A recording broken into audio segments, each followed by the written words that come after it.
Peace and blessings, family. Peace and blessings to all who are watching, wherever you are in the world. We're happy that you're here with us. You know, you could be anywhere in the world doing whatever you want to do, but you're taking this time to spend with us in this moment of mastery, Masternomics, another episode of Moments in Mastery. Today, we're going to talk about authenticity, being authentic, being who you are, being your true self, and owning it and living it, and being who you are. Definitely in the aspect of what we teach at Masternomics. Of course, we teach self-mastery, but we also teach entrepreneurship. And so as an entrepreneur, your first journey, you started off as a sole proprietor. Most people, whoever's out there, and you started business as a sole proprietor. And I always say soul, they spell it SOLE, proprietor, but I always say SOUL, proprietor. Soul, yourself. Because what you're doing is you're exposing and spreading yourself through business. Business is just the mechanism that you're using to serve others, right? So whatever you do in business, or whatever you're aspiring to do in business, put your soul in it. SOUL. Your soul is you, right? That's you. And when you see the most successful people, especially in the day and time we live in a social media age, people that are very successful are the ones that are authentic. And sometimes, guess what? People being authentic, it looks ugly to other people. Other people don't, they say, well, I wouldn't do it that way. But that's the beauty of it. It's authenticity, being authentic. So as we expound on and talk about it today, being authentic, or being yourself, being your true self, what does that do? It opens the door to freedom. Because when you be who and what you are, you become free, right? And that's what we want to talk about. Being who you are, your authentic self. You tapping in to being your authentic self and taking your life to another level. When you think about being authentic, my feet don't touch the floor all the way. when you think about being authentic, being yourself, what's some examples of people being authentic, for people so they can gain clarity when we're saying being your authentic self, and what's some things that could happen if they're not authentic? Right? Well, the first question was, what does it mean for me to be your true self? Yeah. What we've been talking about every day on, every episode of this podcast, of like knowing yourself, and not only knowing yourself, but showing up as yourself. And there's levels to that, like there's so many levels to being you, because there's so many different aspects of you, and because there's the parts of you that's like your mom, there's the parts from your dad's side, there's the parts from your childhood, there's the parts from your shadow self, there's the parts of who you want to be, there's your higher self, there's your God self, like there's so many different aspects to who you are. And as you grow and as you evolve in this world, you will start to realize that your ideas start to change. Things that you looked at one way at one point of time, you may have a different or deeper understanding of them, as you evolve on this journey. And so being your true self is always going to look different from time to time to time.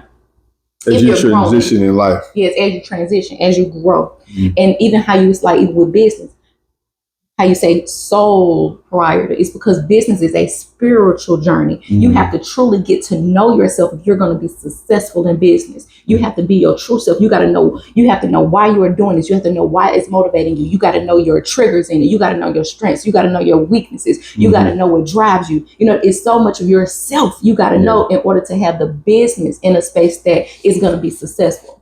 But that's the same thing. In order for you to be successful in anything, you have to fully know yourself. You cannot have a successful marriage. You cannot have a successful relationship. You can't have successful friendships. You can't have successful, anything. Even being a parent is going to be hard if you don't know yourself, if you're not being true to who you are, if you're not taking care of yourself. And so getting to know yourself and knowing who you are, there's so many different levels to it. But knowing who you are is like knowing every single and owning and accepting every single aspect of you, of like not just glorifying the positive traits of you, but owning and realizing the negative traits of you, and just own it and be like, yes, that's a part of me too. That's a part of my journey too. And that's one of my biggest hiccups, is because I want it to be perfect, Patty. And I still have that thing where I'm trying to overcome perfectionism, is because I wasn't realizing the perfectionism is really insecurity. It's really the parts of me that feel like, oh, I have to be so perfect in order to be accepted. I have to do it in a certain way in order for people to feel like it's good enough. Right. But really, the real authentic feeling comes from within me. It's about what I have to deliver. It's about who I am and what I am going to do with who I am. Right. And so, but it's so many levels of getting to know myself. It's so many different levels of accepting myself. It's so many different levels of showing up as myself, because some parts of me I'm still getting to know. Right. Some parts of me I'm really recreating my way. Some parts of me I'm just learning to love authentically, because I'm like, yeah, I'm all of that. And so it's a journey. It's not a one-step thing. It's not now I fully know myself and I'm just going to completely show up as myself and that's it. Like, no, like it's a journey, because you're constantly changing. So that was what does it mean for you? Well, to be authentic, we could say it in different terms, right? So if you think about somebody like, my favorite rapper is Tupac. Tupac been gone for decades now, right? But people say, well, Tupac was the realest. And when you think about that, when you describe somebody and say, well, yeah, there might have been other people that could, rap better, so to speak. They might could, use the words better, but it's the authenticity, like it was a pure and it came out in the music. Somebody like that is multi-layered. Like you were saying, there's different levels to us as people. We got a spiritual part, we got a mental part, then we live in a world, we're black, white, whatever we are, right? So there's levels to us. But somebody like Tupac, we say, well, he's the realest. Why? Because he always gave you his authentic self. He spoke with power. So you can listen to Tupac music and you can hear a song like Brenda's Got a Baby that's inspiring young ladies in the hood or wherever they're at, and telling a story of how they should love themselves, before giving birth. And it's a story. It's a sad story, but it opens the mind up, right? Or you can hear some of his Keep Your Head Up, right? These are positive, inspirational songs. But the same artist also could give you some street tales. He could tell you about selling drugs and being a gangster. You want to know what I loved about him? What? He stood on how he felt. If he ain't F with you, he made it known. He didn't try to come and play around with you. He didn't try to be sneaky. He was gonna make a whole diss track. He gonna make it known. And I know I'm not saying I'm going, the drama and all of that, but I love when people can be truly who they are and stand on it. It just does something to me. So, but the point I'm making is that at different times you're a different person, but that's really you. You're true to yourself, because guess what? We're not all happy all the time, right? Sometimes we curse, sometimes we don't. When we're in parent mode, we're this, but you're being true to yourself. And when you present yourself to the world, you're presenting yourself as, guess what? I'm not a perfect being. This is who I am, right? And so we live in an age, this age of social media, where everything is social, everything is media. You walk outside, somebody can take a picture of you, and they'll see you arguing with somebody. They'll take that argument and they'll take 10 seconds out of it and see you cussing somebody out and say, oh, she ain't this or that. But if you own it and say, yeah, I cussed this person out. Yeah, I curse. You could be a pastor or whatever. Doesn't matter. Who made these false rules that say that people can't do this? But the people that are successful just are their authentic self. They are who they are. and they're not afraid to let the world know who they are. Mm-hmm. See, when you become authentic, so authenticity to me is freedom. Because when you just say, this is who I am, this is what I stand on, I'm free. Think of somebody like Malcolm X. He said, I respect a white racist that tells me that they hate me more than the other guy who smiles in my face, but behind my back is plotting on my destruction. Mm-hmm. Right? He respects authenticity. And I live my life there too. I like people, show me where you stand. Mm-hmm. Right? Because I'm going to show you where I stand. I'm going to be authentic because I'm free. Mm-hmm. As long as we're hiding who we are, right? And we're acting, mm-hmm. okay, then we open ourselves up for judgment. Because you're acting, you're not even being truthful. But if I tell you this is where I am, that's it. Mm-hmm. You're going to take it or you're going to leave it. So what I learned in life, the more I became authentic to myself first and foremost, right? The freer I became. What's freedom? Freedom is, you don't like me, so what? I'm free. You don't have to like me, mm-hmm. right? I didn't come in this world for you.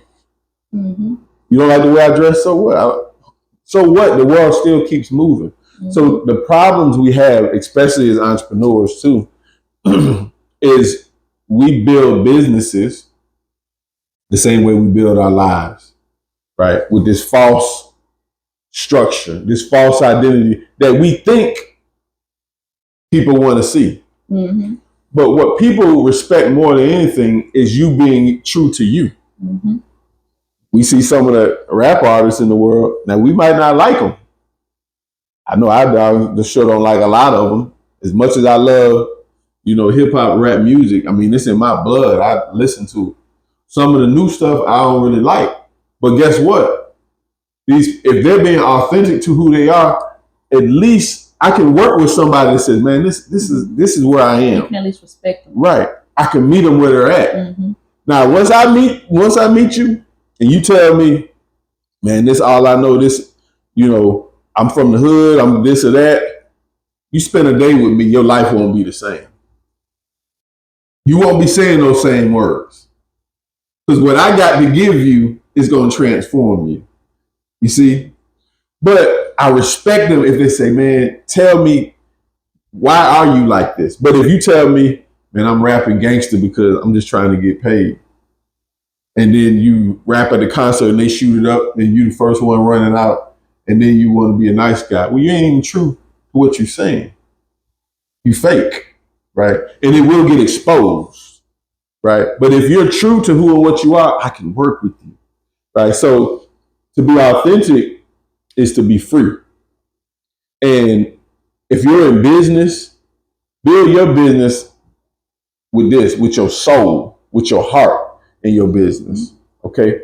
If you want to make good legal money and you got principles and values, you don't have to partner with anybody. You don't feel like you have to cater to people just for money, because there's plenty of money out here and all money ain't good money, right? So you got to be true to yourself, right?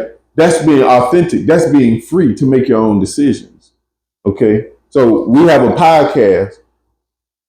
It's not just for money. This is for service, what we're doing here. There's a lot of things I could do just for money. Mm-hmm. But if I do something just for money, I'm not being authentic. I'm not being true to myself, and I can't sleep at night. So I think people have to realize that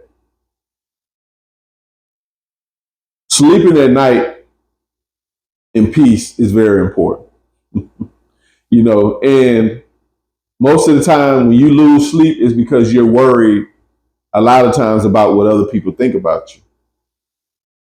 But I had to learn, I don't give a damn what people think about me. Even when I say that, I feel empowered. Because the people that want to talk about me, they're not the ones I want to help anyway, right? So I've got to be true to who I am. Mm-hmm. I could be doing a lot of things to make money, but they don't align with my purpose. You feel me? So to be authentic is to be true to yourself first and foremost.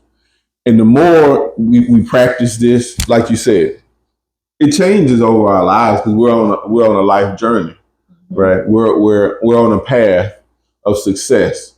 So me being authentic 10 years ago is not me being authentic now because my consciousness has shifted. Exactly. I'm more, aware of things. And a lot of times, once you become more aware of things, you care more because you become aware of how your words are power and they affect other people.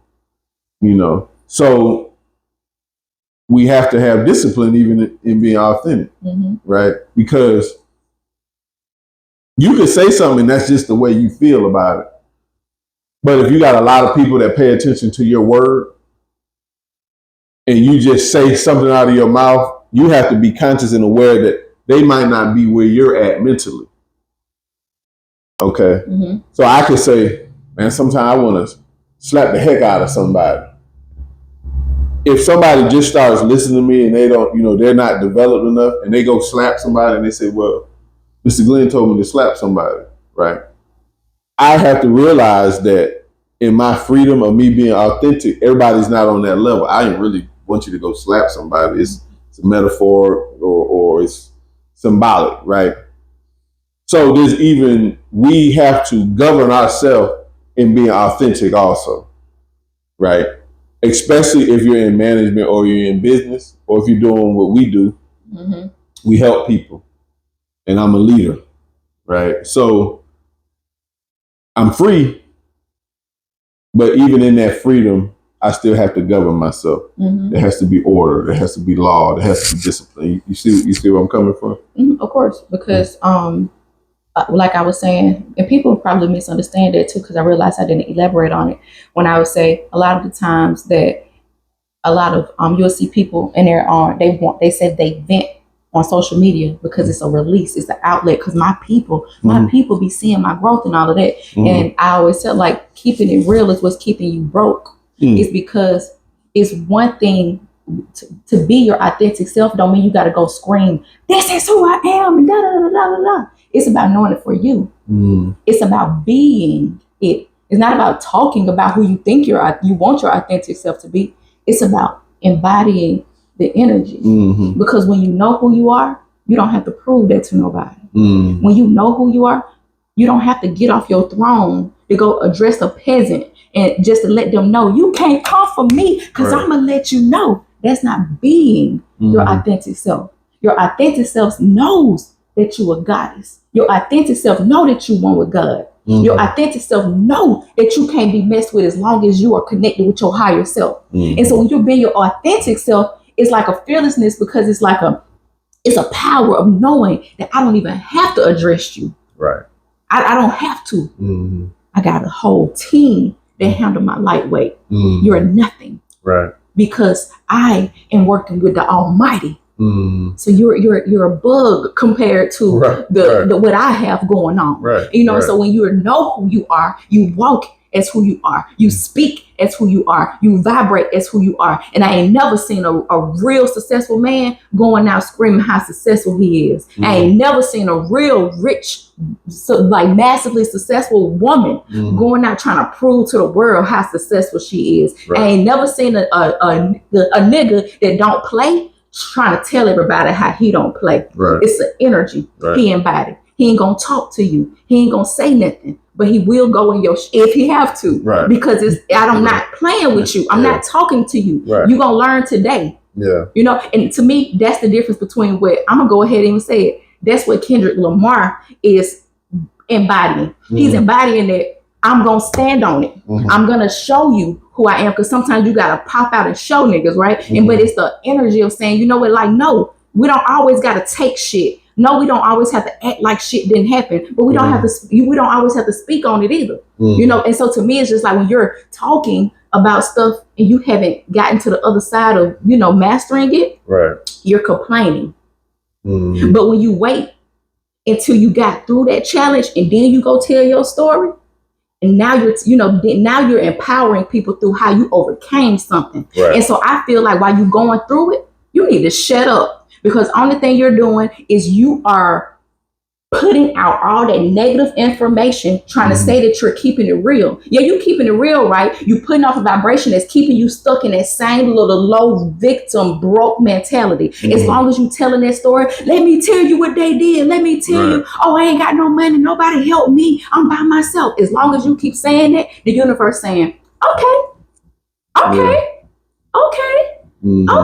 And so keeping it real is keeping you broke. It's keeping you in a low vibrational feeling. It's keeping you depressed. It's keeping you in a space of just always having an enemy because you really being an enemy to yourself. And that was the greatest lesson I feel like I received during this year is realizing that,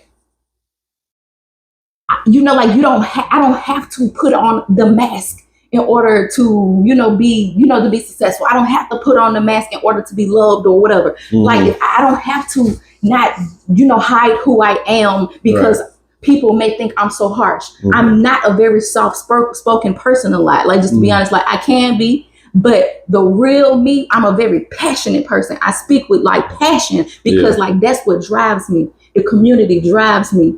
Helping people drive me because I came from nothing. I came from a bunch of toxic bullcrap. I came from abuse. I came from so much just turmoil and drama that it's like, it was killing me. And so when I got to the other side, my biggest thing, I made a commitment that I'm going to help people the same way that people help me, because I didn't get to the other side alone. It was people dropping jewels on me. It was people speaking life into me. It was people letting me know, baby, you bigger than this. Right. This not who you have to be. I don't care what your mama did. I don't care what your sister did. I don't care what you done in the past. Like, but it was people that was giving me that real authentic, love that made me say, you know what, I'm going to do that for somebody else too. And so that's why I'm passionate about what we do. Yeah. That's what made me say, oh, hell yeah, let's do Masternomics. Like, let's do this podcast. And yet parts of me be like, I just do not even feel like dealing with the drama of people. But I really was feeling like that because I didn't want to deal with the drama that was going on in myself. It was parts of me that I wasn't willing to face.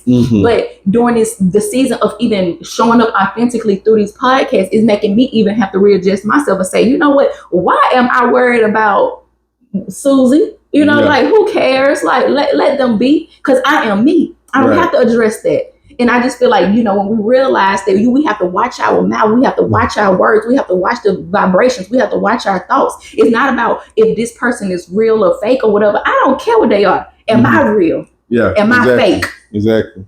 Am I doing it? Yeah. But I'm worrying about me now. Am I giving love? Am I embodying God?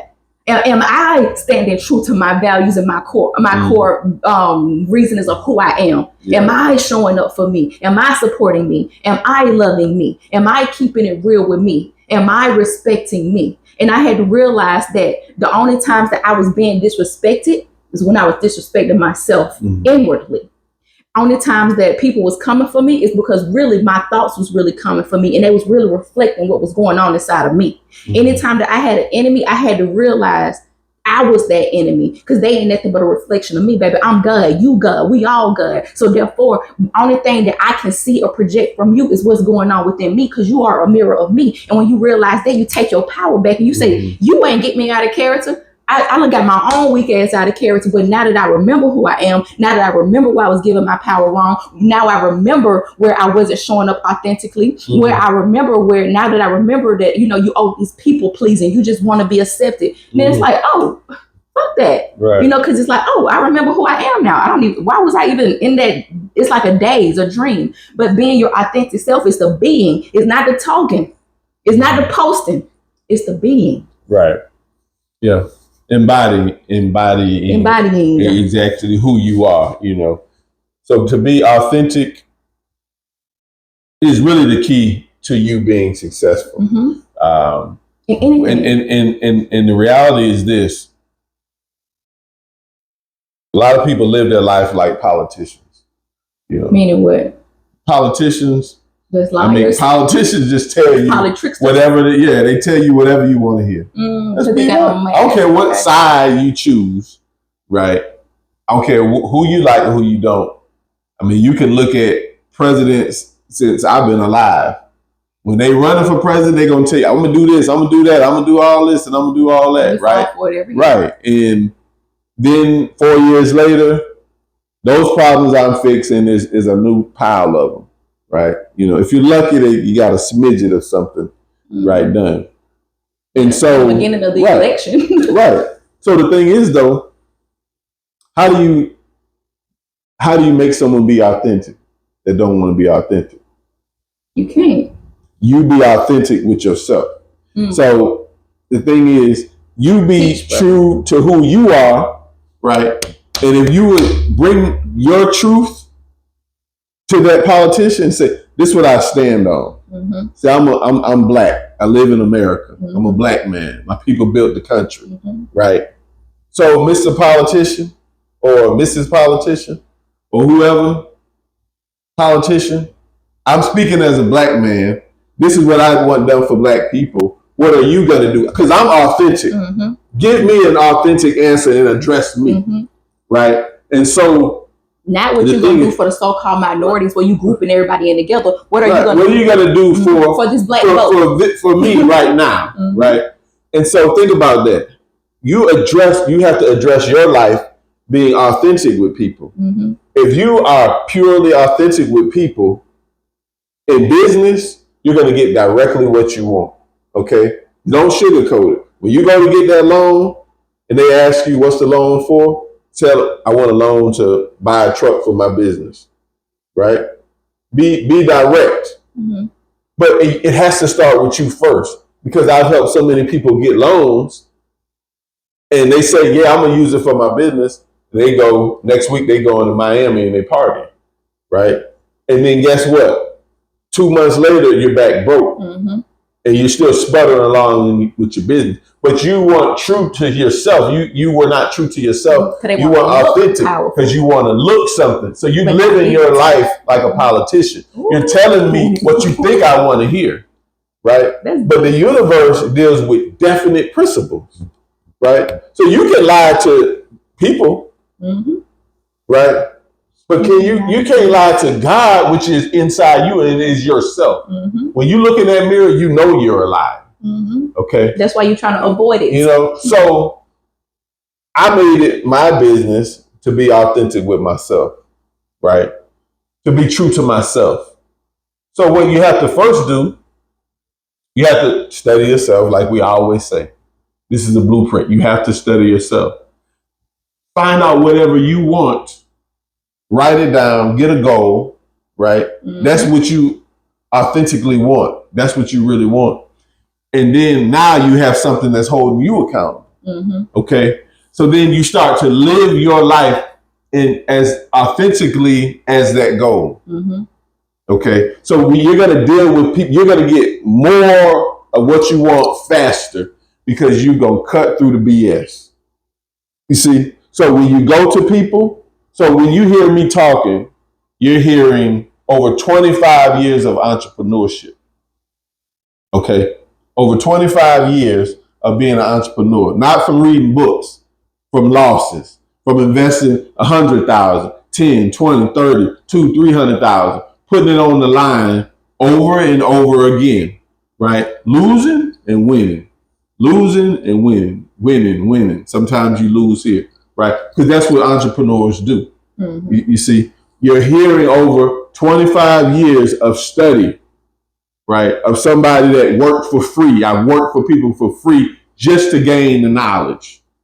You see, so when we were putting this company together, we said, if you can have a company for black people, Masternomics was designed to help black people, right? Get out of the ghetto. Get out of the hoods, right? And get back to the land. Why? Because when we came up from out of slavery in this country, we were landowners. Then we got put in ghettos and projects. We didn't build them. That's why it's called projects. Right. We got displaced and put in a neighborhood that we didn't own. Moved out of our community. So, right. Many of us went from land ownership and entrepreneurship, because farming is entrepreneurship, right? So I said,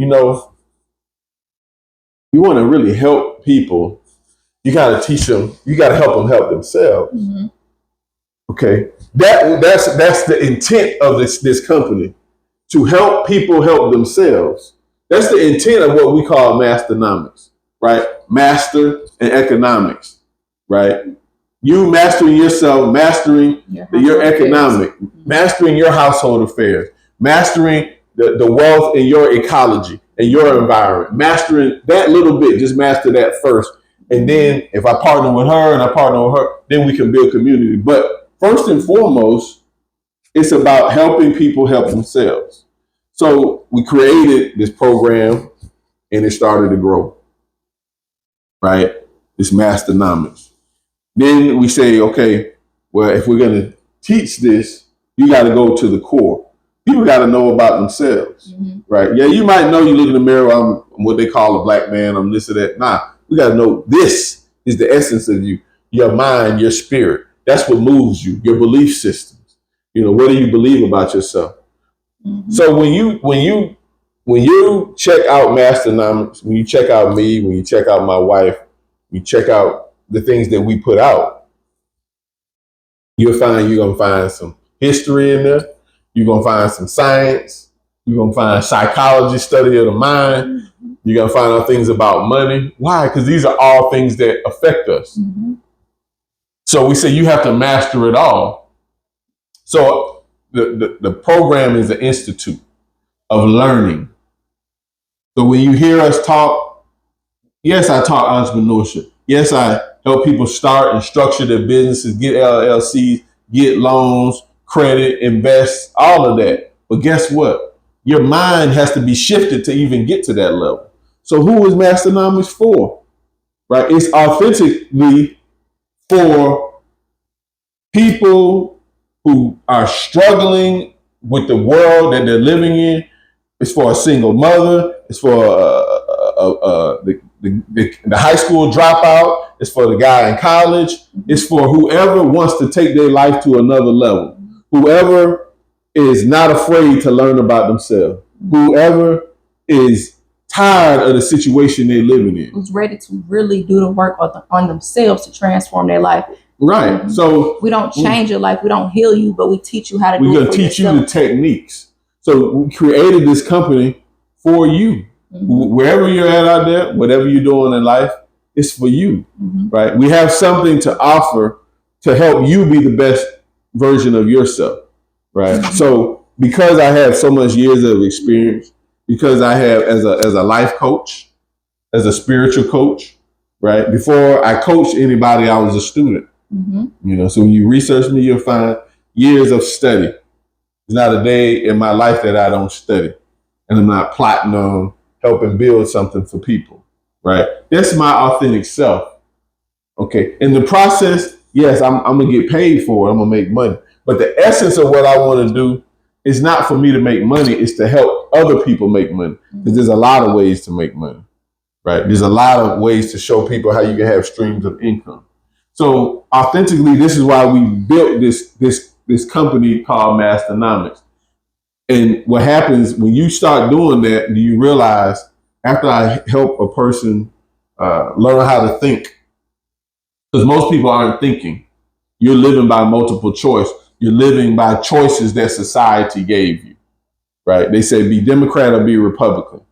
They say you could be independent, but whoever even hears about the independent. So they really gave you these choices, right? They say wear these shoes, Nike, Adidas, Reebok, whatever somebody else put out there. Right. Until once you become free, then you say, well, what if I make my own shoes? You know, what if I make my own brand? So once we get people to that point to where they start thinking, and when you start thinking, you go back to your original state, which is creation. Right. When you start thinking, you see this symbol, it's a Dinkra symbol. It means accept God. All of us have to accept God. Not in the religious way that somebody might have forced on you, but accept there is a power and a source and it's in you. You see, all religions agree there's a source.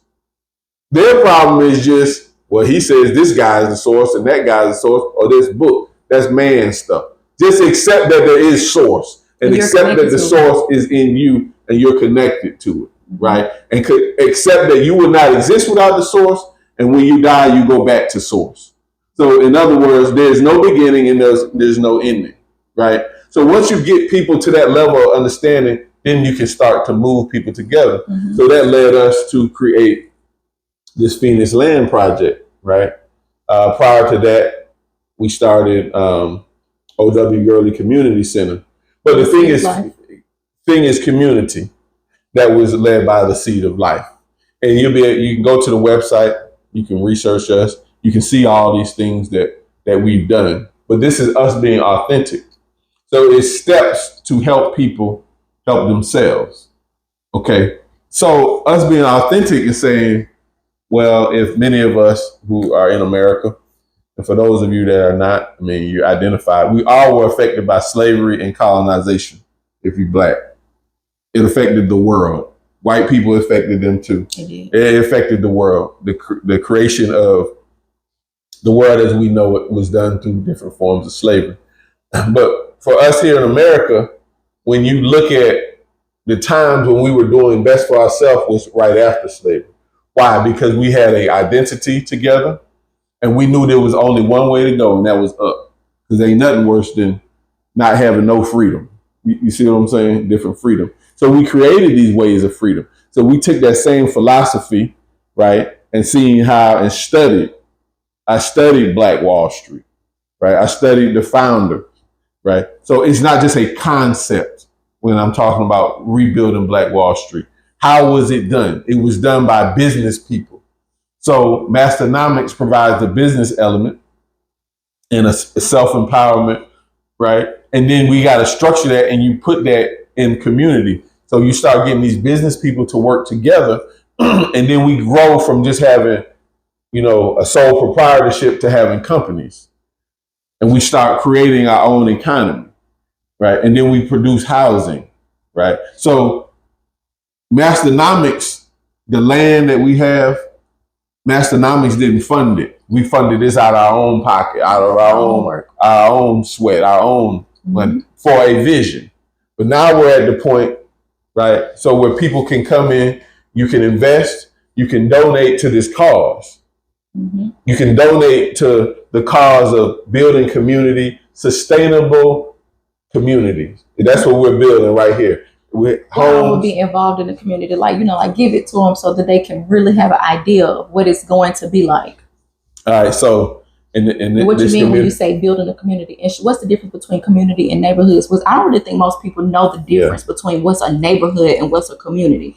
All right, so the main difference is ownership, right? So when you hear us fighting over streets that we don't own, our brothers killing each other, there's no ownership, right? What's the ownership? Not just the land that it's on, but the businesses that creates the money in your neighborhood. So when you go in most Black neighborhoods, you don't really see the Black ownership. You see other foreign people controlling the economics of that. And if you don't have that, then you don't have jobs, right?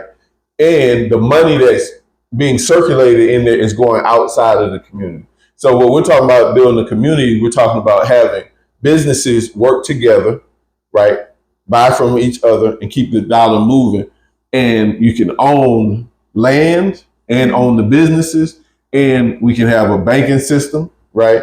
To where we can get more money and pour right into the community, right? So think about in your neighborhood, you got a grocery store, you got a gas station, you got houses, you got a bank, you got a nail shop, How many of them do we really own in these neighborhoods? Most of them none. Right. So think about the profits that come from these businesses. They're not empowering the people that are in the community. In certain neighborhoods, when you go into them, like what they call the Black neighborhoods, on the west side of anywhere, when you go into the stores around them, they don't even treat the people with respect. Right. They don't even treat them like, they're human. And they still be in the everyday spending their money. Because it's not a community, it's a neighborhood.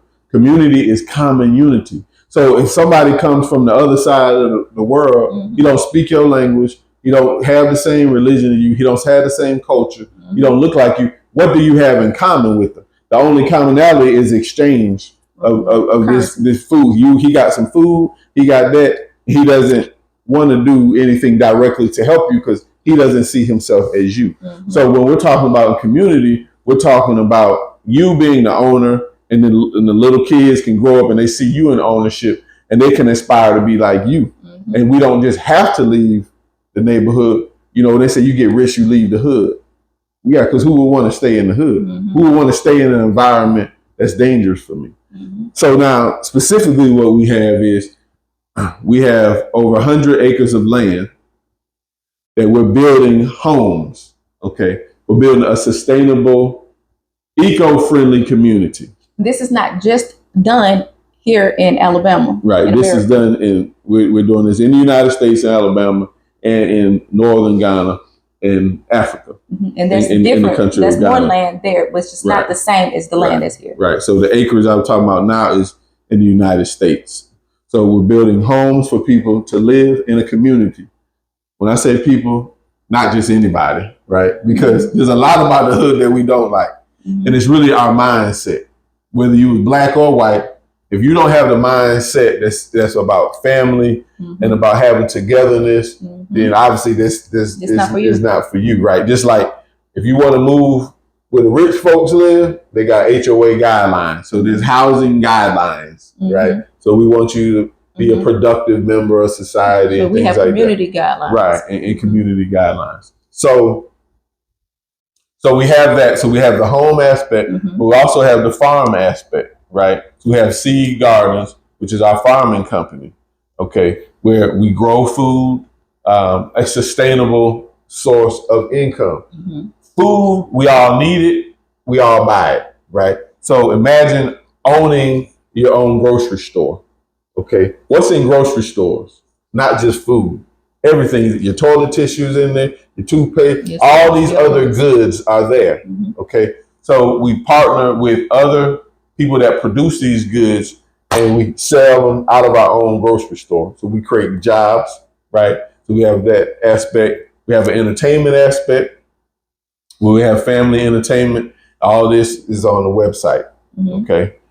Phoenix Land Development. So what I'm talking about is the Phoenix Land Development, which is developing land to create a whole ecosystem for entrepreneurs that developing here in Alabama, right? And we're in Greene County, and there's a lot of land in Greene County that's unused. So a lot of us are sitting on a gold mine. We're sitting on wealth. So as Booker T. Washington said, drop your buckets where you stand. It's gold here, right? This dirt is gold. Land, they ain't making no more, right? So if we invest in the land with agricultural businesses and produce housing, produce real estate, and then we produce wealth. So all of this is being done for us right now. So when you're hearing the information we're putting out, every dollar that we get, it goes back to this big picture. Okay. And so the next episode you'll start to see, we'll show you pictures of the land, which if you haven't seen them, you can go to the Masternomics website and we'll have a link there for the Phoenix Land Development. You can see about the investing. A lot of you probably have seen what we're doing in Ghana with the Cultural Oneness Festival. So we're doing the same thing there. It's all about helping people help themselves and change the livelihoods of everyday people and showing them how we can create our own economy, right? So we see what's going on the planet Earth right now. And this is our way to help this problem. Because there's only one problem, and that's people forgot who they are. They forgot the power that they have. You're depending on a candidate to save you. You're depending on a president to save you. And it's not going to happen. Yeah, you're depending on the government to save you when they are not going to save you. Politics won't free you. You have to free your mind. There's nobody or nothing coming to save you. Right. It's not going to happen. So we offer this as a form of the solution. But as an entrepreneur, guess what? There's more than one way to solve a problem. So we're not saying, oh, we the only one. No, what we're saying is this type of thinking has to become infectious and contagious, just like a disease. Yeah, even if you don't buy into Masternomics, even if you don't buy into Phoenix Land Development, go find something that you can go buy into, that you can believe in, that you can, that can help you learn how to save yourself, learn how to govern yourself, learn how to do what you need to do for you and your family. You don't have to agree with us. You don't have to be over here with us, because if you don't want to be over here with us, we don't want you over here anyway. Right. But you need to go figure something out. Right. Because what's happening for those out there, if you just live in a neighborhood and you don't control anything, think about it. You don't control the food that you eat. You don't know what the food you're eating. Like people are being fed fake food, synthetic food. You think this is not going to have an effect on your body? You think this ain't going to have an effect on your mind, what you're eating? So people don't know what they're eating. But guess what? If you let somebody feed you, you can't complain when you get sick. You let people feed you, right? So what we're talking about is not just us. You take that power, right? If you live in an area, plant a garden in your own yard, right? Yes, we are doing it on a large scale because we want to, serve more people. But it's just that thinking, right? So you don't control what you eat. You don't own where you lay your head at. So they can push you out of your neighborhood, come through, gentrify it, and push you to another side of town. We're just being maneuvered around on this planet. This is the era and time that we're living in. So there's going to be more poor people, right? But there's also going to be more rich people. Which side do you want to be on? And wealth is not just in money in your pocket or in the bank, in your bank account. It starts in here, right? It's spiritual, right? It's health. So we were born with this wealth. We were born with this. We just have to tap into it. It's your divine birthright. Right. This is your birthright. So what we're talking about is to shift people out here. It's not just going and feeling good on a Sunday morning and going back to poverty. Okay. So what we have, we don't offer we offer true investment. What you can put in something and get out. Mm-hmm. But the first investment, you got to invest in yourself. Real quick, is the guy done with the Phoenix website part? Because I want them going to look for it right now, and and it's still not up. Well, we'll put the link on when you see this today, Thursday. On Thursday. Give it a few days, and it'll definitely be up there. Okay, because I know that they're still working on it. So I just want to make sure. We'll make sure they have it up there to where you'll be able to see the basics of it. Okay. Yeah, it's just a link we need to add in it, so it'll be. I just want to make sure we're confusing the people and they're looking for it right now. Gotcha. When we post this. Okay. Yeah. Good point. Yeah. Mm-hmm. So, and then go to the our YouTube and you'll see all these different videos. So when you go to Masternomics YouTube, you can go back 3-4 years, whatever. Mm-hmm. I don't know how many years, right? Yeah. Since 2019, we've been putting. Hey, look at the videos, right? They're videos that are teaching you about business from a internal aspect, though, right? Now, because the internal part of you is what's going to help you be outwardly successful. Our problem is we're talking about we being authentic, so we're talking about Black people, right? Right now, we're talking to Black people.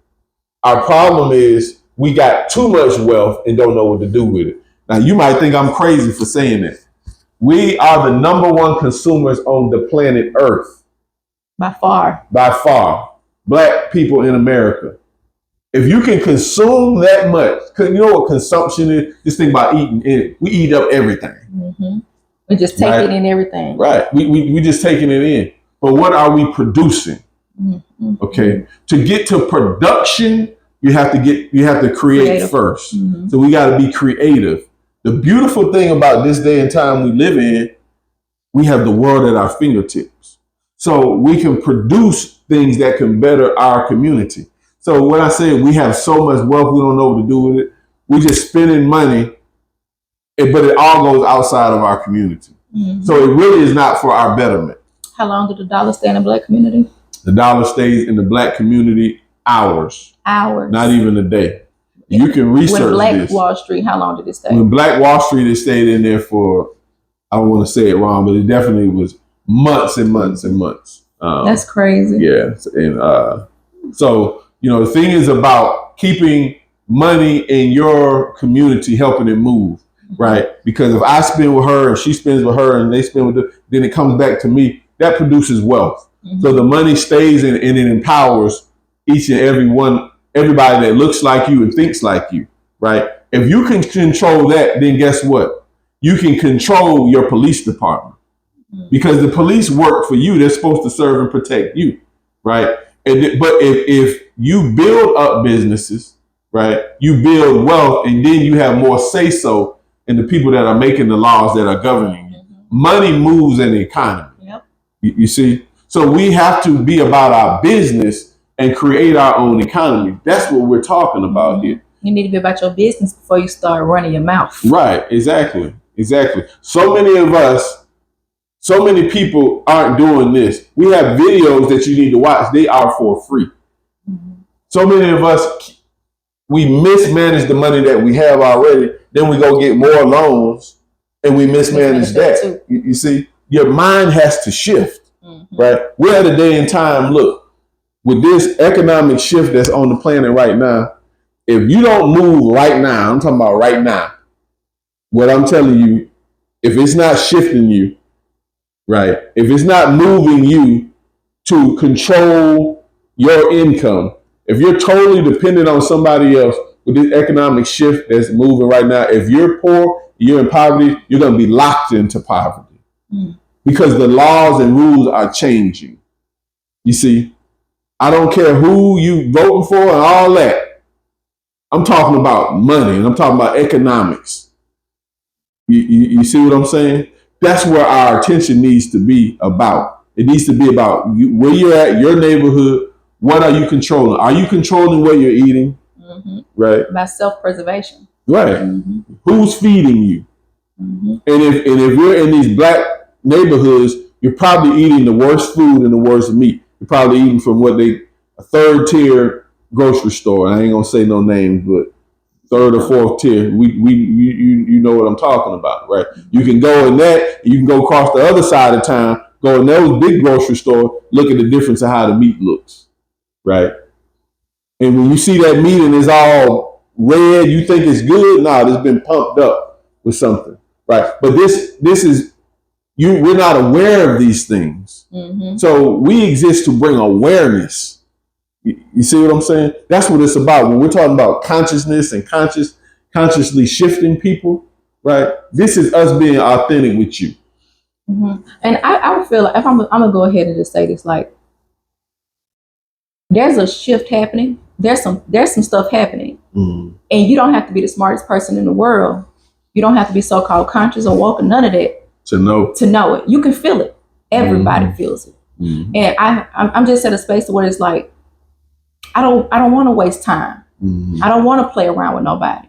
It's like, that's why, when we were saying, we're even doing this podcast, it's like, I don't even want to fake the phone. I don't want to put on a pretty mask. I don't, if I scare you, go. Right. If this scares you, if you ain't for it, go. Like, we don't need it, but I'm also in a space that I'm calling forth our people that think like us, people that want to be a part of community, people that want to invest in community, people that want to build community, people that want to come together and say, what we going to do for our people? And I ain't talking about black people, our people. Right. Ain't all skin folk ain't kin folk. Very good point. I'm talking about people that's on a vibration, people that's saying, if we don't come together, we're not going to survive. Because all of these self-made millionaires, they just as doomed as anybody else. It's because that we need community to survive. We need community. We need families. We need people that's willing to actually do the work, that's willing to come together for a bigger picture, not ego, none of that. It's just like, what do we need to do in order to save our families? What do we need to do in order to save ourselves? And so that's what this is about. And so if you don't mind, babe, I'm talking about give it to them 1,000% raw. Why do you do the things you do? What made you develop the businesses that you develop? Who are you? What making you do this? Like, you're real. Because I know, but you hide it, to be honest, a lot. You don't give it your let the people know what this is for. Like, why are you doing the cultural oneness? Why you're part of this? What's going on? And how are you what does it mean for you to be Chief SuŋNaa? Most people don't even get that you're chief because you don't even expound on it. You're not walking in your power a lot because you have always been so humble. And so, like, why? Tell them, like, make it so that they're not vague about what's the mission of, because, like, I think that, because a lot of people don't realize that Seed of Life, Masternomics, Phoenix cultural oneness. Phoenix land development, cultural oneness. All of it is the same thing. Taste of Africa. All of it had the same purpose, the same mission, the same goal. All of it. They just different aspects of it. And so, like, I don't want people to think, oh, they just everywhere. They're doing everything. All of it is a different piece to the puzzle. And so, why did you know, like, how did the visions come? Just be, you know, like, just give it to them. Yeah. Well, the real. Well, we have so much time that we can talk. But you know, I'll say this, and this is, I myself have always been involved and loved the development of Black people in America. Like, I mean, ever since I knew that I was Black, I wondered, why are we called Black? You know, how did we get here? And so I'm a thinker. So even as a little child, it was I had a knowledge and a love and passion for culture, but I also had a passion for God, right? And his mom used to talk about this all the time. Yeah, so I always had a passion for God and understanding God, right? And so because I was raised in by a Baptist mother, you know, as a very little, what I'm talking about now, but my mother was more spiritual than she was religious. And this is what I mean. So she was a mother who didn't run from, you know, listening to Muslims or this or that. She was more into getting the job done. So, you know, she allowed me to study anything that she said was going to be for my betterment. You know, as long as she said, as long as it's about loving God and loving people, study. So I was blessed that, you know, she was that type of mother. Right. So what happens if you mix those two together? You got the spiritual part, you got this cultural part, right? Then you look at where you're at in America. My thing is, how did we get here? Right. So I've always been intrigued. Like, how did this happen? Like, how did we, you know, why do we kill ourselves? How do we get here? It's easy just to say we were slaves. Yeah. How did we become slaves? So I always asked the question. So I lived an early life of reading and studying everything. I studied the greats, and a lot of people don't know this. Ivan Van Sertima, who wrote They Came Before Columbus. Dr. Yosef Ben Jochannan, who wrote Black Man of the Nile. My mentor, spiritual guide, who helped me, who's known as Al-Imam Isa Al-Hadi Al-Makdi at that time when I was studying Islam, and became known to the world as Dr. Malachi Z. York. I studied Albert Cleage and the Church of the Black Madonna, all types of stuff. I mean, you name it, I was reading it. I'm talking about early in life. The ISIS papers, Dr. Francis Cress Welsing, as a very young person. That's why his mind is like a file cabinet. Yeah. So I always was intrigued about life and consciousness and existence. And of course, my own experiences led me to look at things, and I started to experience things. And I was led through a life of entrepreneurship. I mean, being a father early in life. What age did you become an entrepreneur again? Was it 20? 19? Yeah, I was 19, 20. So my first child was born by the time I was 19. And I was going to the University of New Orleans. I went there from 17 to 19, years old. And being a father, so when I went to school for education. Because think about it, I'm telling you, all these books that I read, I studied the whole history of Malcolm X, the history of the Nation of Islam. Marcus Garvey, Booker T. Washington. So I always was engulfed with, we got to be taught. Now, I was still a normal kid I was still a normal young person. I was into, hip hop and rap. I was a rapper. I love sports. We got to get people and all that. But so I still had what people would say it was normal. But this was, what I did was I always was studying. Because I knew somehow, I'm going to teach. I'm going to be a teacher, right? And so my mother, one of the stories she always told me, I remember my grandfather, he was a tall man, 6 foot something. He had this powerful, imposing presence, but he was soft and, the way he spoke. I seen him pass, I think I was 8. Somewhere 8 or 9, maybe 8, I don't know. But I remember him passing. And I remember being with him fishing and things like that. And And my mother always told me the stories till the day till she transitioned. She always told me about my grandfather. And my grandfather said, if I could have any one of your children, I would have him. And she always said, she was like, Daddy, I don't like that because that ain't right because I got a lot of kids and you don't favor. And he said, well, not that I favor, it's just a matter that he has a call and he's going to be a preacher.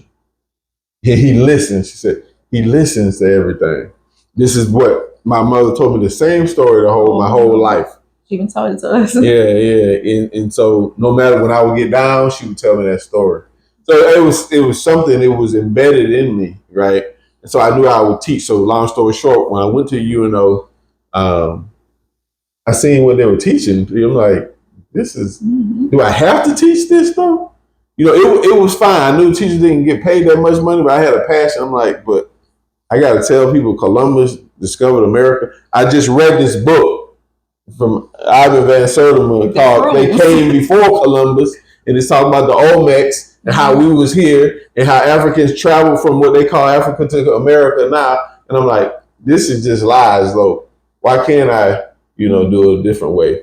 Now there was other professors like John Henry Clark and all them who they still taught in these institutions, but it didn't go well with me, right? And then by having a child, and I was in New Orleans at the time, I never could get a job. I was one of them teens that I never could get a job. People say I worked every time. It didn't work. I didn't like people telling me what to do. And I always looked at why would I work for this guy if I could do what he does? My dad says I got it from him. So I had this entrepreneur spirit in me and I had this Black liberation in me. You know what I'm saying? It definitely wasn't a hatred for white people because early in life, my dad was in the military. So I was around a lot of white people. He didn't Most of his childhood, he didn't even live in America. Right. I lived in Portugal, Italy, England early in life. So I experienced other cultures and I appreciated them. I mean, I really love Italy. I really love Portugal. I just understood something happens to humans in their minds and produces this separatism stuff. So I ended up starting my own t-shirt business and I used to go all over New Orleans. I would go to the projects and sell t-shirts. Yeah, riding a bike. Now you have a newspaper delivery. I'm selling my t-shirts in the bike, but look, I'm taking care of my daughter. I had a child, and that just started growing, just to be honest. I was good at it, I would sell jewelry. That was one of the things that helped me open up more because anybody that's ever sold jewelry and you got to sell to women, you go into a salon, that's a hard sell. You know what I'm saying? Because women just look at you, So that helped develop me to be able to speak. And it built my confidence because I got a lot of no's. We don't want that. That jewelry probably ain't real, this or that.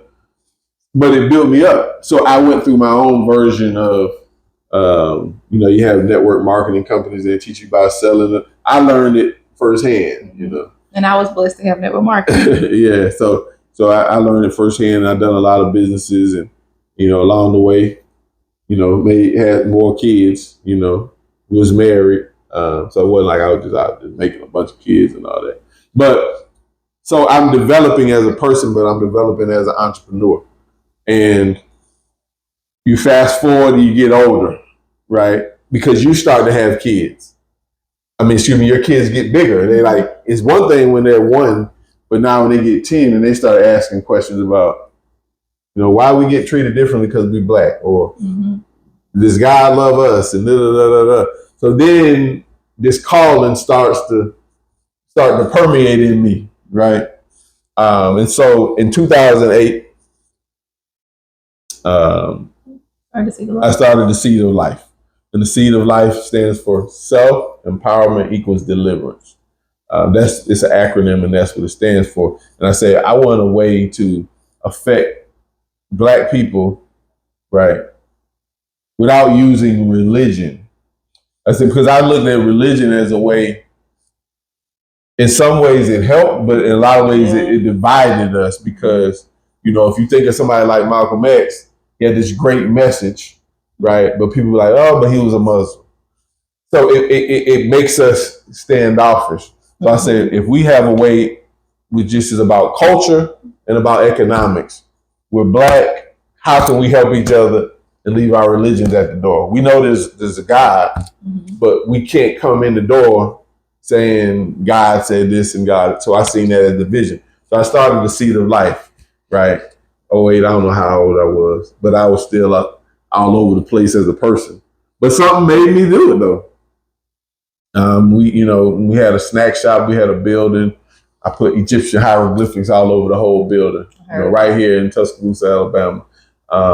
But I was still wilding out, to be honest. I was heavy in the club scene. I was actually in the club business because I was in the promotion. I was always in the people. But what I was always doing was helping people make money, my people. Like I was always employing people, right? But I was employing the wrong people. I was helping the people that were destroying our society. I was helping them get money. But that's because you didn't have the awareness of how you. I didn't have the right. I didn't have the awareness of who you're supposed to help. Because you just was like, we skin folks, so we finna do right. If you were Black, I was helping anybody. So I had to develop in that part and learn that just because you Black don't mean nothing. You can be the worst enemy of us. So it ain't that type of party. We ain't with that, right? So I built the Seed of Life, but it was sputtering because I was sputtering internally. I was battling myself. Do I want to really come out? I could still get rich. Look at the money. I could just keep messing with a bunch of women, do this, all that, live an undisciplined life, right? So that's what was going on internally, and it was playing out in my life, right?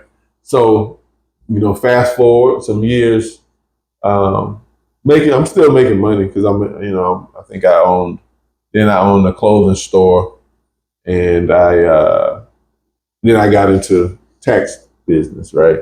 And then something hit me in life. It just something really hit me. There was a lot going on in the world. There was a lot of the, police brutality was so public, and I just looked at it. And I was like,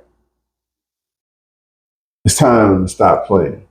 And that's when I was becoming into my consciousness of what happened with us through slavery and what happened with the Black people, and that's when I was becoming, because that's when like Hidden Colors and stuff was becoming popular, and so like having that information shift me right during that same time of police brutality. Right, and so it was just my calling really took over me, and so now because I'm conscious of spirituality and things. I know there was my grandfather, it was my ancestors who are one with God.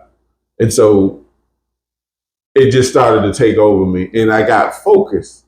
I said, you know what? I want to build a company that will operate all over the world and provide ways of wealth for my people, right? And I can help them build, and they can take care of themselves. And so, started this tax company, got into the tax preparation business, started making a lot of money, right? And started doing part of that purpose, but I was still missing the spiritual part and a lot of the mental part. And so that's when I met this young lady here. And because another part of my prayer that I put out to the universe, it was a calling, it wasn't just a prayer, a begging. It was like, I'm going to do this. Send me the right person. I didn't ask for a wife. I didn't ask for a girlfriend. Send me the person that's going to help me be disciplined, and we're going to get this thing done.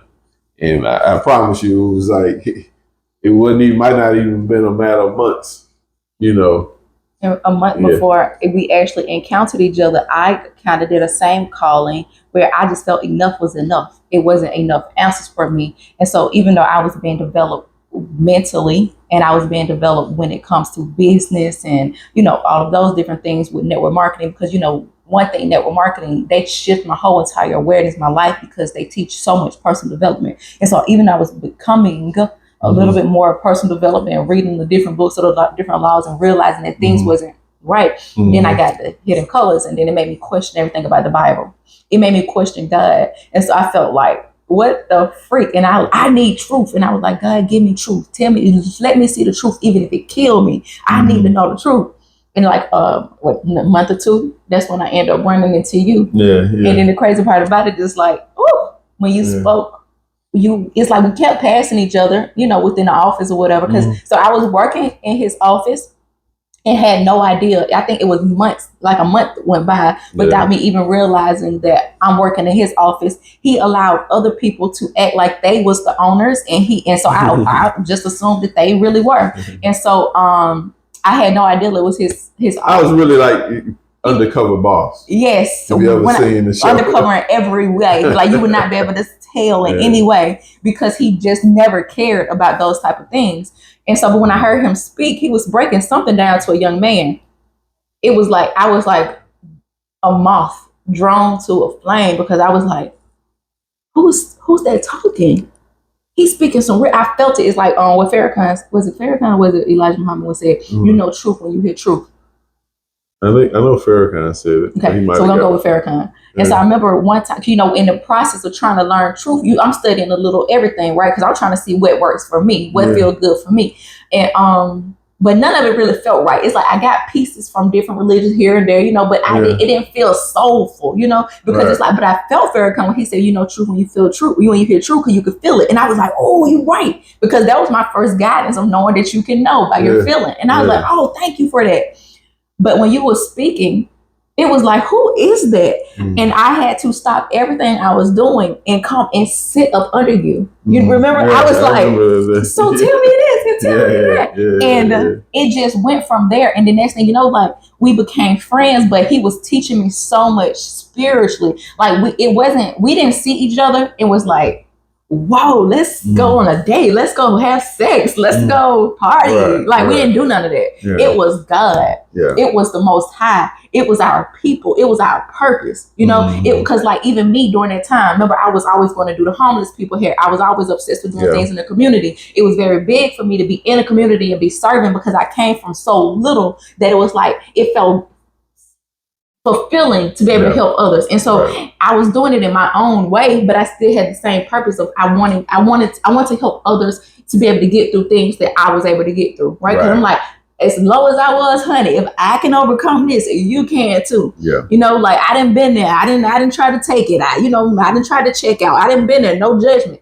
I know you can get through it because I've been through it. I know you can come over that sexual trauma. I know you can overcome that abuse. I know you can overcome it because I've been through it. And so I was passionate about trying to help people get through that. But I didn't have a connection with Source myself. I didn't have a connection with God myself. Now, because at this time I just stopping my Jehovah's Witness studies.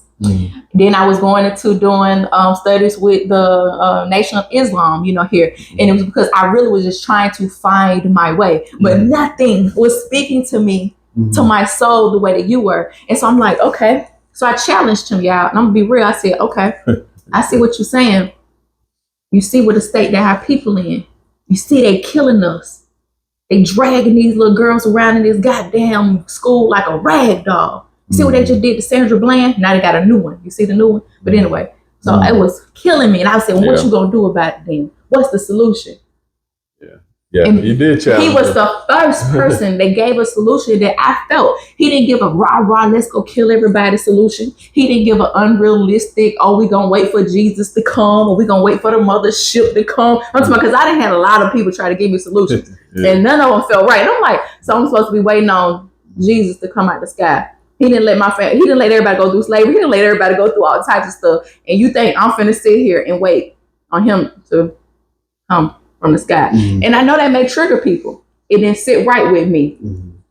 I wasn't waiting on no mothership to come. It didn't sit.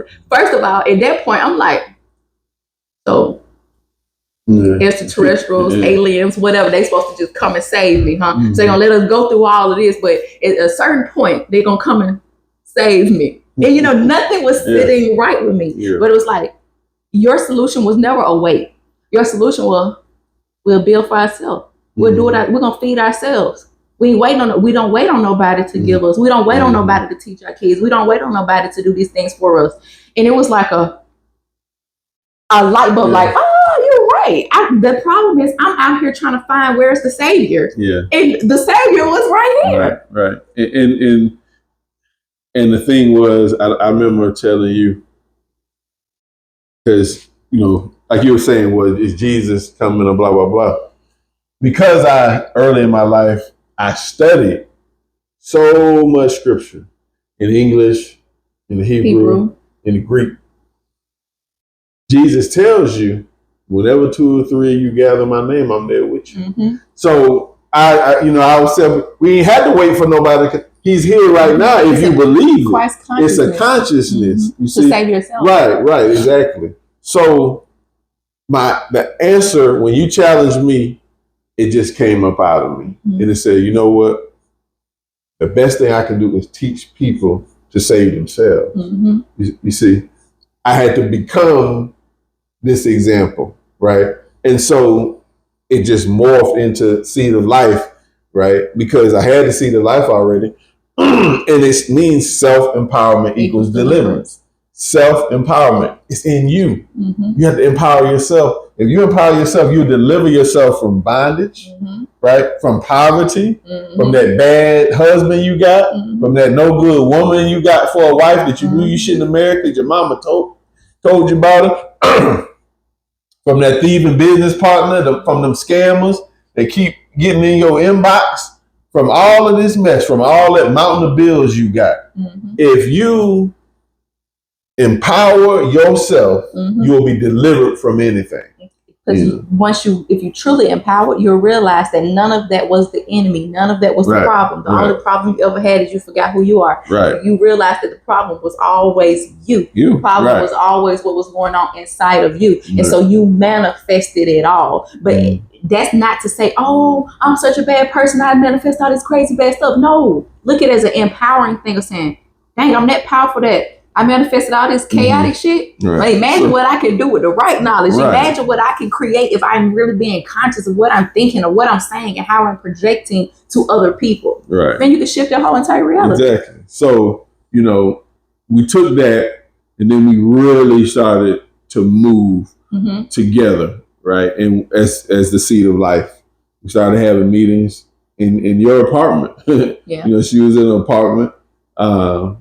And then, we really had meetings in your apartment. I don't know if we had meetings in my house, but it was like in your apartment. Personal meetings, yeah. So we was putting the stuff together. And then we started friends that helped us. Renting out hotels. We had friends. We had friends that let us use their house. Friends that, thank you. Yeah.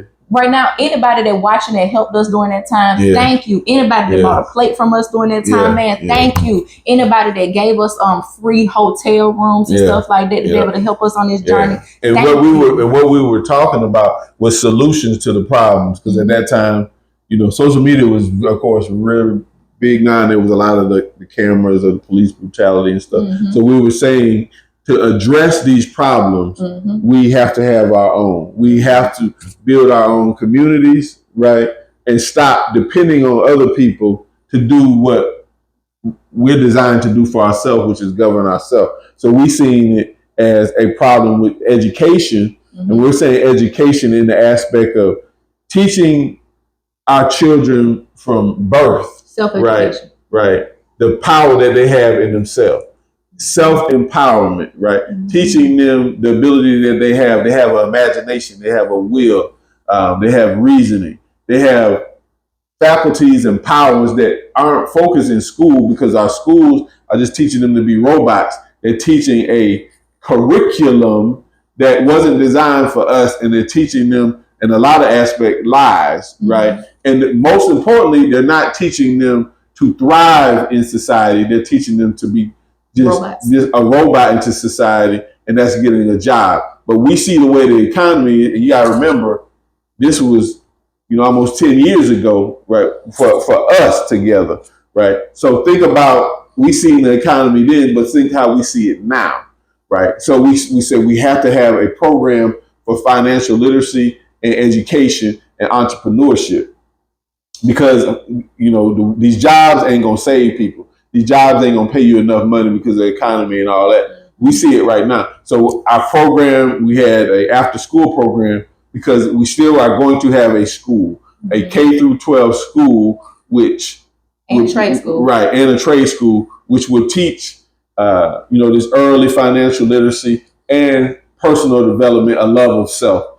Children have to learn to see good in their own self and kind. You got to see greatness in your image. If you're black, or black man, or black woman, black little boys and black little girls have to see greatness as black men and black women. In order for them to grow. In order for them to grow. And spirituality, your images of God and angels have to look like you, right? Reflect yourself. So you have to reflect yourself. Every successful race and culture on the planet that's successful, they have images that look like them, right? So in the schools that we have, that's what we're going to do. And we did this in our after school program that we had at the O.W. Gurley Center. We started a community center. We started outreach programs, right? And it started metamorphosizing and growing. And this was through the Seed of Life, and then it grew into. We gave free karate classes to the kids. Yeah. It was dance classes to the kids. Like, we did a lot of different events and stuff, face paintings. It was so much because we always been very passionate about helping the community. Right. But we always was like, the kids is what needed the most. The kids need the love. It has to start in them. See, our problem is systems. So, I address the systematic problem. So you have to create a system. The systems start from birth, and then they grow. Right. But you have to start at a foundational level, to address it, because we keep making more babies. You see what I'm saying? So it's a system. So we had that program. And like you were saying, we had karate.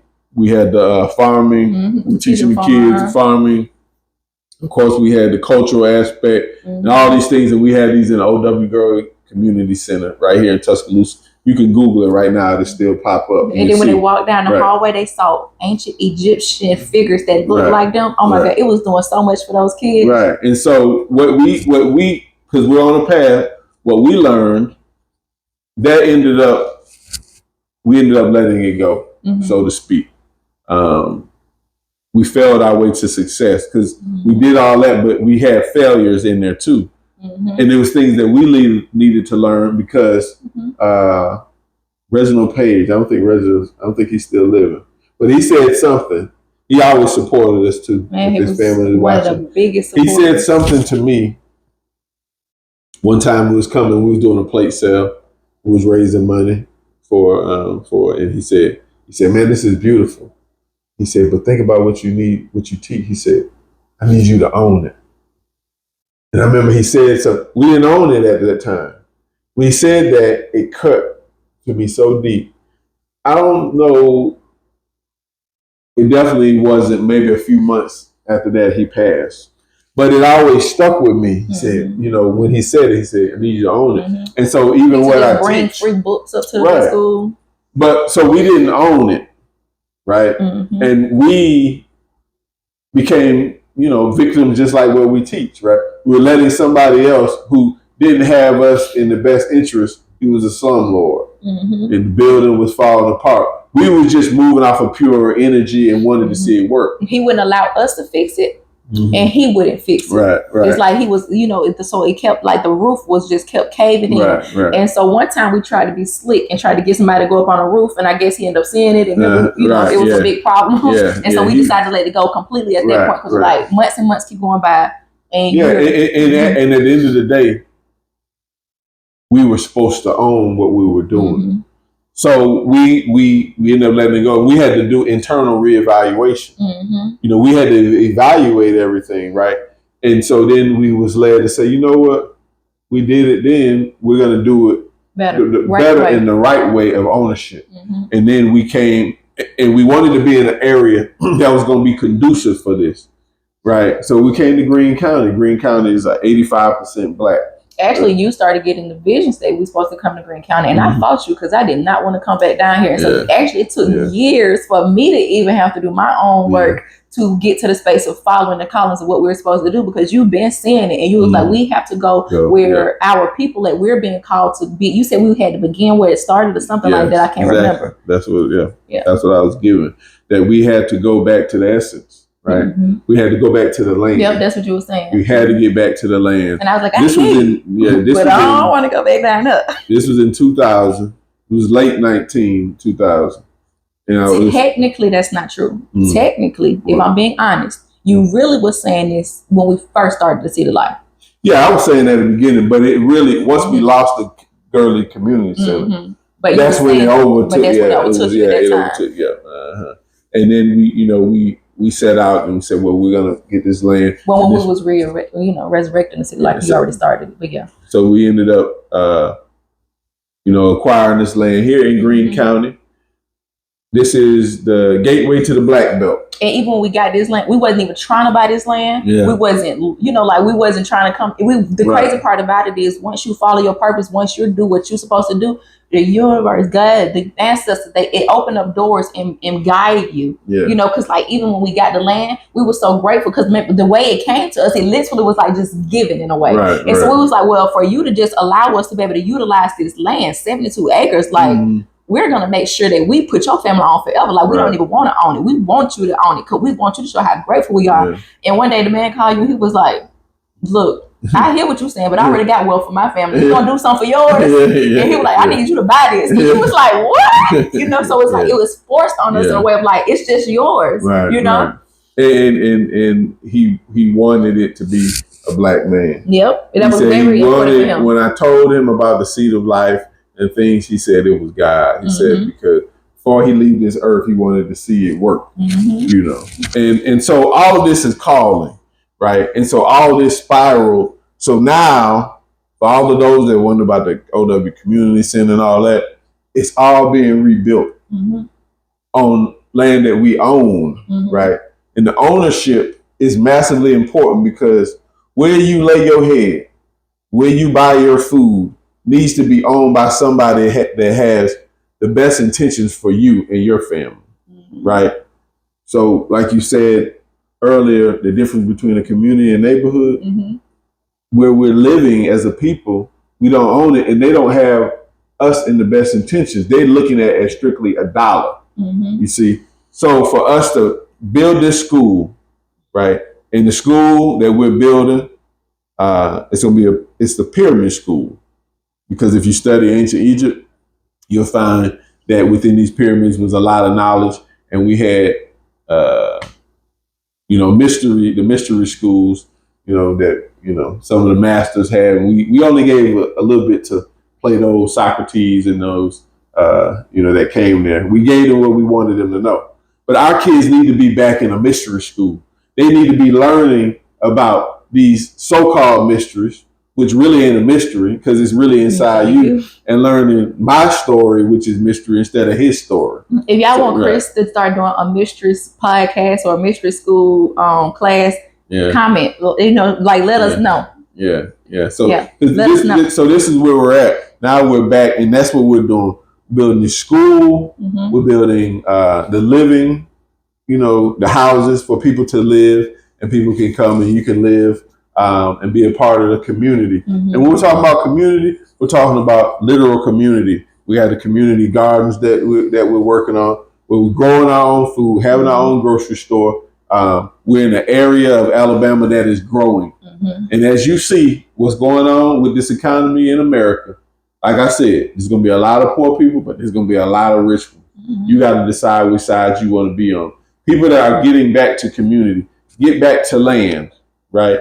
You can be a part of this community by, investing in it, because there's a lot of investment ways for you to make money and supporting it. And guess what? You can make community where you're at. We can show you the guidelines, how you can do it, right? But you need to get back to the land, get back to nature, get back to the earth, because that's something you can count on. You can't count on no politician, no Democrats, no Republicans. You can't count on that, right? But those that go to the spiritual aspect, you got to count on God. And God ain't falling out no sky. God is here already inside you, right? God don't come or go. God is. Man moves, man comes, man goes. You see, right? But God is an energy, and God is 100% equally present in all places and all things at all times. God is. And so just like this symbol says, right? Accept God. Accept that God is inside of you, right? For those of us that are in the biblical aspect and came out of a Europeanized Christianity, understand that Christianity was taken from us as a people. The whole concept of Christ and the consciousness came out of Africa. So if you accept that, or you want to hear it in those terms, accept and study the teachings of Jesus that are in the Bible, the teachings, and you'll understand that you're not waiting on anybody. You have to pick up your cross and bear it. These are the teachings what he was trying to explain to man, right? And these teachings existed as from our teachings in ancient Africa. You can study Heru or Horus, as they call them, right? You can study Aset, who they call Isis. Study where these stories actually came from and the Christ and the understanding and how it embodies inside of us. Understand all of these religions came out of our culture. You see, but for those, if you like it in the religious aspect, that's fine, but it has to benefit you. So whatever, if you're going to a church, my synagogue, and they're not telling you to do for yourself, you can throw it in the garbage. You see what I'm saying? It has to make sense for you. It has to benefit you, right? Whatever you're in, your belief system has to be for the betterment and advancement of you, and it can't be giving your power outside of you, right? That's our problems. We gave our power away. We have the power to change our lives, right?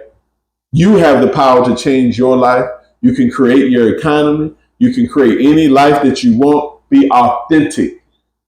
Authentic. You're the author of your life. You're the author of your story. You're the one that writes your story. Nobody's writing your story but you, right?